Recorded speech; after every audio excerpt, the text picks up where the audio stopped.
Ito naman, gusto lang niya maka-entertain. Sige, this is your chance to do. Ano ba? Hindi, actually, para lang sa knowledge ng mga nanonood. Kasi yung mga napapanood nyo po is, yun lang yung alam nyo. Pero hindi nyo po kasi alam yung nangyayari behind.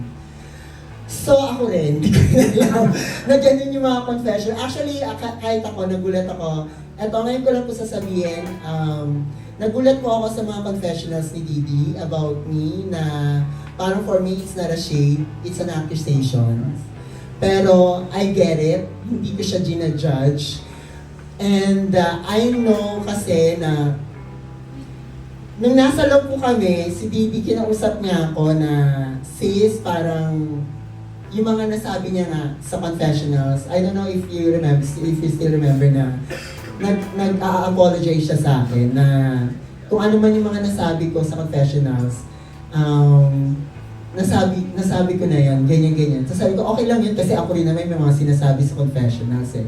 So yung mga napapanood yun po kasi, tapos na yun siya.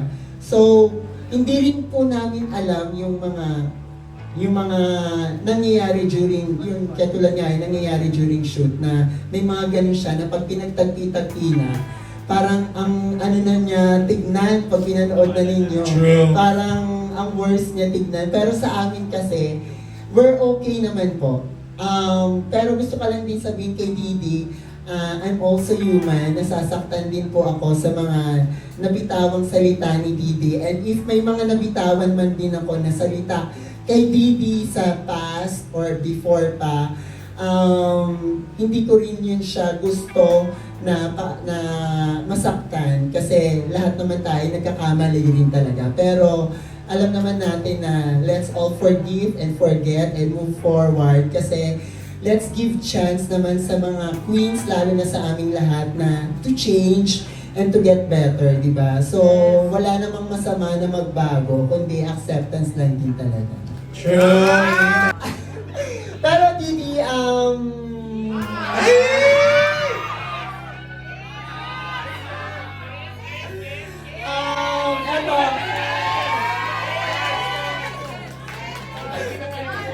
Kiss! Hindi, para, ano ba, gusto mo sabihin, para at least, kasi hindi nyo po alam yung feeling pag sinasend nyo ng hate talaga. Sobrang pong tumatagos po sila sa isip, sa puso namin pag may mga nare-receive kami na hate. Eh, ang gusto lang naman po namin is sumali at makapag-entertain. Pero hindi po namin na-expect na mas worse yung marireceive namin. So, nakikiusap lang din po kami na sana yung mga kung may hate man kayo, siguro, show some, di ba, respect pa rin and love kasi tao pa rin po kami. May damdamin pa rin po kami na nasasaktan. Ikaw, sis.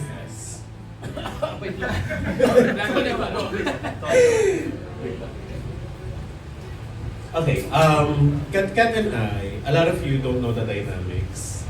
We've been working together for siguro 14, 15 years. Yeah, since 2010. Na despite our differences, we have learned to work together because I respect Kat's artistry so much. She has a lot of things that she can do that I can never do. I will not be able to do, that I can only wish I have the talent to do. And I respect her for that. There are some, aspects of her that I may not agree with, and she knows that. Sometimes I tell her that to her face. Diba? Sinasabi ko naman. But we have learned to work together. We wouldn't last working together for so long if we do not understand and get each other. Na sometimes kahit I feel hate towards Kat, if I don't like her at the moment, but I need someone in my gig na kailangan mag-perform ng ganito, na alam ko si Kat lang yung kaya gumawa, na kahit, na alam niyo yun, kung talagang hate na hate ko siya, bakit ibubuko pa rin siya sa Queen? And in return, Kat does the same to me. Na pag kailangan niya yung skills ko, ako pa rin yung bubook niya. We support each other. We have grown so much. We have learned to work around our differences. And I hope all of you can see that as well. Saka normal lang sa magkaibigan yung nag-aaway. Di ba? Yung alam mo may mga tampuhan nangyayari. So may mga ganun din kami ng instances talaga na hindi rin namin may iwasan. Pero hindi siya yung talagang nagiging seryosong away na malala. Yes. Tsaka And- mature na talaga kayo. Sobra. sobra. Sobra, oo. And wait lang, may add ko lang. Okay. Oh. I know where Kat is coming from naman. I understand why she was surprised about when I spilled some tea on the confessionals. I understand that. I'm not gonna take that away from her. Maybe because when I heard some things that she said to me, she doesn't remember that because she doesn't mean it. Probably. Yeah. That's entirely possible. But, and ang bilang siguro na work is, ako naman na sensitive, sinarili ko. So, maybe Yeah, ako okay naman na ako, sis. As hindi naman ako marunong ano na. Eh, paano pag nagkatuluyan sila, di ba? Ano pasabog? Parang lahat na lang na season 2 ko, sinahalikan ko sa lab. Nahalikan mo rin yung season 1 queen kasi. Alam ko sa si Pressure. Bakit siya lang? Jay! pero mukha pa rin akong kontrabida to. Yeah.